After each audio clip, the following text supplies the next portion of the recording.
The one show, maybe the only show that shows you the future of design, one guest at a time.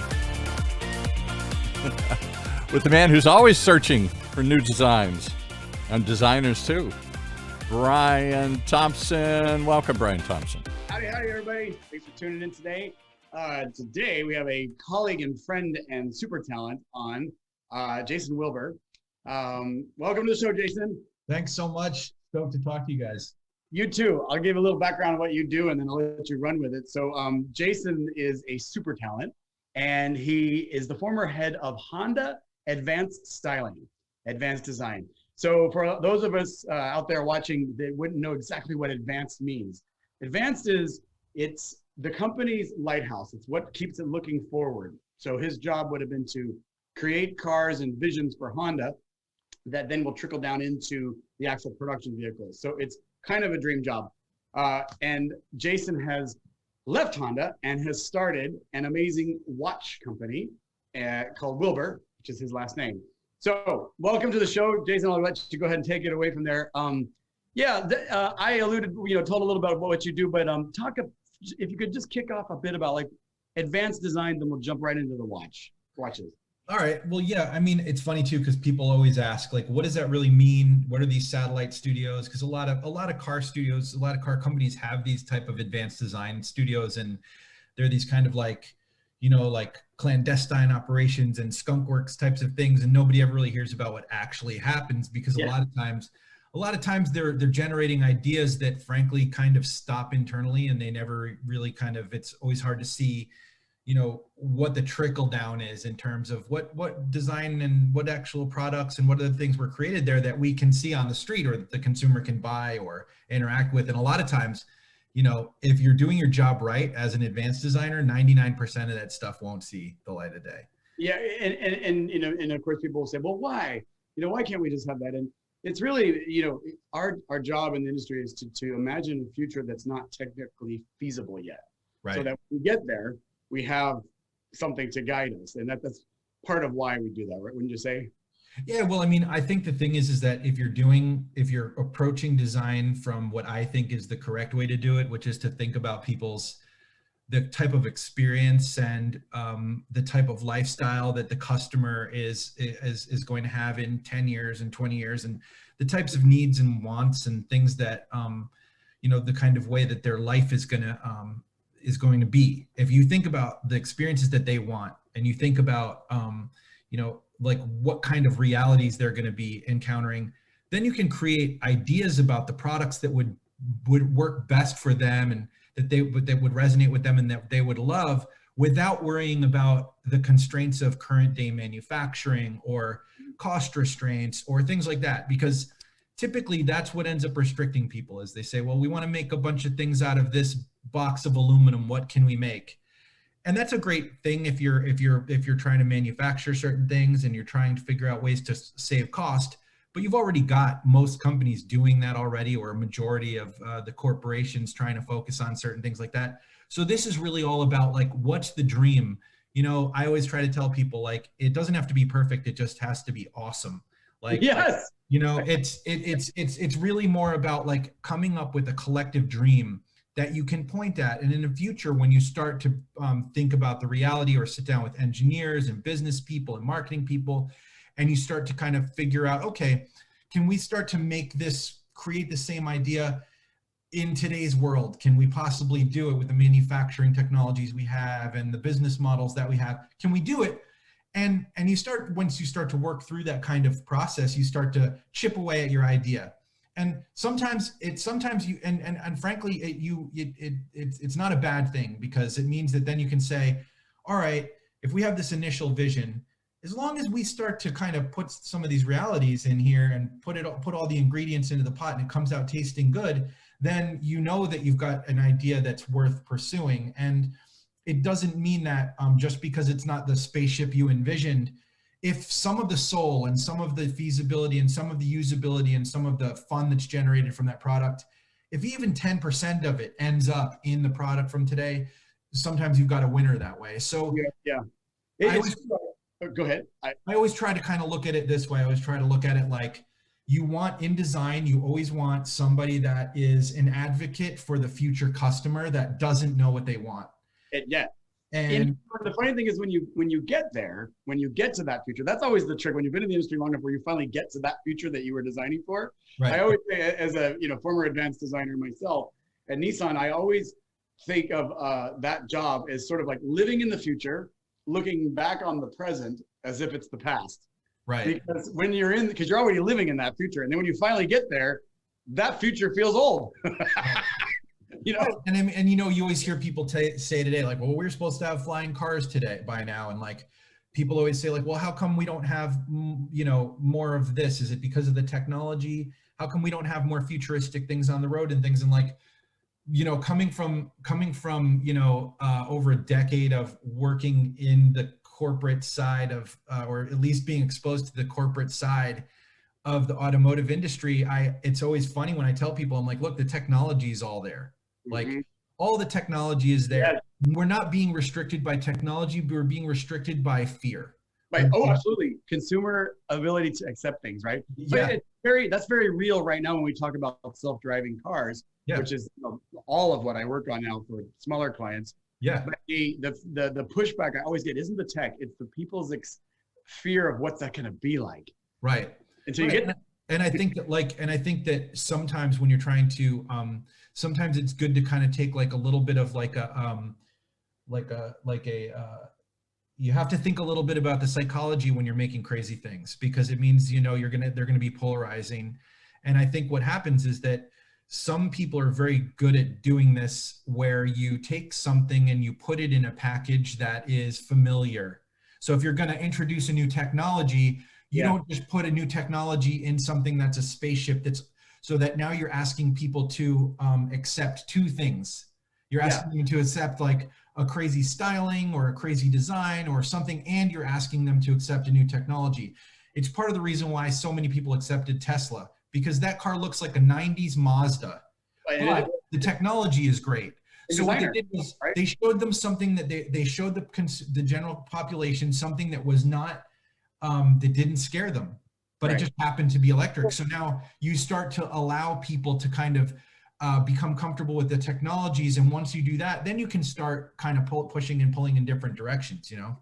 Yeah, and Elon was very smart to hire Franz von Holzhausen to lead that, because he had done such a good job with Mazda, making it feel emotional and accessible, and really, you know, they're very sexy cars that he did in his tenure at Mazda. And he really just kind of evolved that for Tesla. If you look at, it's funny that you say that. I always see Mazda when I see Teslas, because it's the same designer, you know, and that's one of those things that on the human scale, people don't really know that these cars come from people's heart and soul. It's what they love. And so that's what translates into the brand. I don't want to miss time to get into your watches, but I want to ask you one question about cars before we jump in there, because you did work in advance. What was your favorite project at Honda would people have seen it?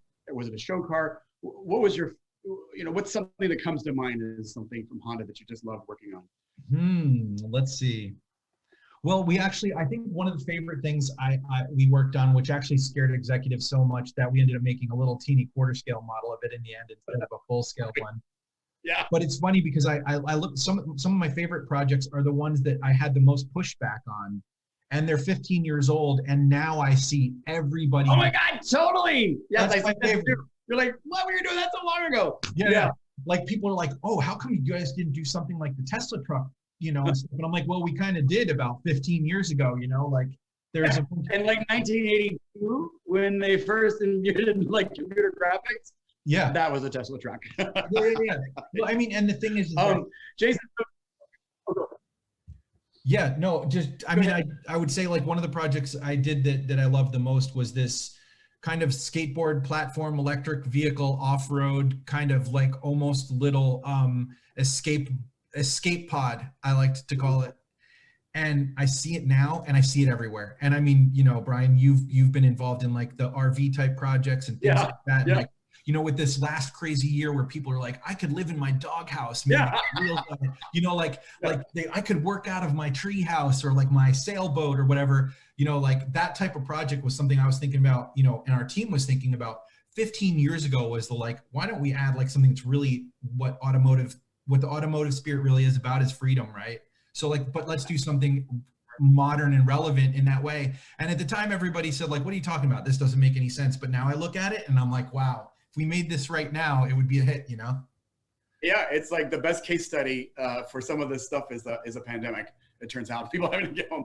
Now, Yeah. I want to give you time to get into your watches because I'm really excited for you and about them. So one of the things with this podcast that we are doing is talking about what people using this strange time that we've been in to grow things that they couldn't have. And I think you have the talent to envision brands and things that people haven't seen before, but to make them into something very real. And so if you, and I think you've used this time to really develop this beautiful line of watches called Wilbur, WILBUR, which is your last name. Yep. Talk to me about the inspiration for the watches, why watches, how you went from cars to chronos, so to speak. Yeah, cars to chronos. I love it. Yeah, you know, I mean, I early on after I got out of Art Center, you know, I always knew that the corporate world was really not going to be a long-term thing for me. I'm an entrepreneur. I like to do things that are a little bit different. I'm into design because I like to take risks, not because I want to make what everybody expects. And I know that the job of a designer and them doing a good job is making things for other people. But for me, I also needed to always have my artistic outlet in order to make sure I was being honest with myself. So the watches were kind of like just a smaller version of a car, frankly. It's an emotional, mechanical thing that has its own, it becomes its own little living thing, right? And frankly, the more I kind of fell into it in a way because I felt like watches were a great excuse to make a little mechanical sculpture. And more importantly, my interest really peaked when they became useless as a tool, as a time-telling device. Once people, and it's funny too, because even the argument today is like, what does people need a watch for? Like, I can tell my time on my phone, and I'm like, exactly. That means it gives me all the free reign to design something that's a sculpture that makes a statement. I love that. While you're talking, so people can see, hold up one of the watches as you're talking. There it is. Yeah. So you know, bring that back. You went away so fast because everything you're saying is, there you go. Like, look how beautiful this, people, right? And like it's just knowing a bit about your style. Only you could come up with this. Well, you know, and of course, and it's something, and not everybody loves this. You know, there's purists like there are in automotive. There's purists in the watch world that tell me, oh, it's supposed to be a certain way, and you're supposed to do it like that, and why is it so expensive, and why is this, and it's wrong. And frankly, the truth is that like, I'd rather make something that's polarizing like that some people hate and a lot of people love than make something that everybody just likes, you know? I think it's a really key takeaway that you'd rather make something that's polarizing that a few people love. That's such a passion project, but when you have the experience behind it and the talent, you really can do something quite unique. I find that in my art world, I'm always doing everything wrong according to how the whole art collector world is supposed to work. But it doesn't matter because I love doing it, you know? And it's I think that's a key takeaway is there's always, whenever you go dive into a pool of something new, there's always going to be a bunch of rules you're supposed to follow. Right. But do you really need to follow them? You know? So, I mean, and that's the thing is that it sounds cheesy to say rule breaking, but like, that's what it's all about. Right. But the thing is, I always say this, I always tell people this, I tell students this, I tell this all the time is, especially in design and especially in product groups that tend to be more conservative or the base is more conservative. I say like, if you're going to break the rules, do it perfectly. If you're going to break the rules, do it perfectly. Yeah. Like do them, like know what rules you're breaking. Like learn all the rules so that when you break them, you know which ones they are and you're doing it for an obvious reason and you're doing it for, and you know it's happening. You know, you don't want to ever be surprised by somebody saying like, well, you know, I think it's supposed to be like that. And you can say, well, I know that. I know a lot of people think that, but this is the thing. You really have to know the rules you're breaking, as in car design, right? You know, cars are all proportion, right? So you have to understand the fundamental proportions in order to break that one thing to make it look unique. Right. But I don't want you to run out of time here to tell where people can find Wilbur watches, where they can find your work. Yeah. So my watches are at wilburco.com, WILBURCO.com. Okay. Or if you just simply search for Wilbur watches online, they're everywhere. And are you on Instagram or any of the socials? I am. It's Jason Wilbur _official on Instagram. Excellent. Well, everybody needs to check. I know you're kind of running out of time, but I was going to say something that I think was really, really relevant to this time. Go for it. Go for it. On this last year, because I think it's helpful to people that are trying to do unique things. There's what I found is that when you have a kind of an industry where most of the companies are kind of entrenched in this kind of like way of doing things, like the watch world or the automotive world, what I found was that the pandemic actually, we closed down like such a huge percentage of the retail aspect of the business, meaning that when I was making these watches, I had tons of people around the world that owned distribution companies or retailers, and they said, "Hey, I'm interested. When you make them, I'll sell them for you." But what's interesting to me is that those guys tend to be the most traditional, and they're like, maybe if we do a little bit different, then maybe it'd be like this. But what happened is this. What was interesting was I was forced because of the pandemic to sell my watches online. Just direct. Yeah.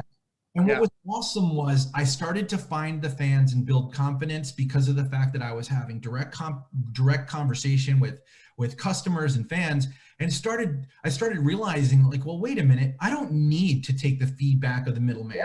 I don't need to listen to the middleman.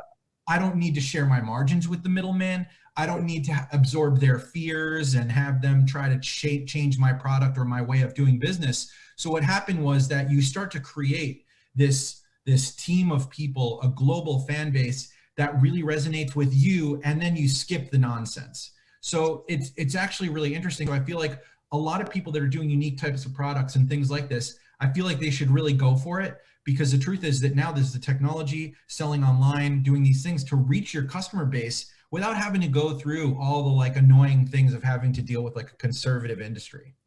Such a great message to part with, such a great takeaway from this. Cut through the BS, cut through the nonsense, just do it. You got an idea. There's so many ways to do it. I love that, Jason. Yeah. Thank you for coming on today. Pleasure. Great talking to you guys. Yeah. WilburWatchesCo.com. WilburCo.com. Thank you. WilburCo.com. All right.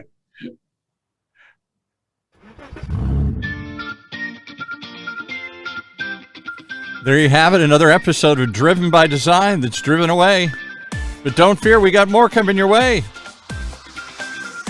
Right here in Orange County's only community radio station, OCTalkRadio.net.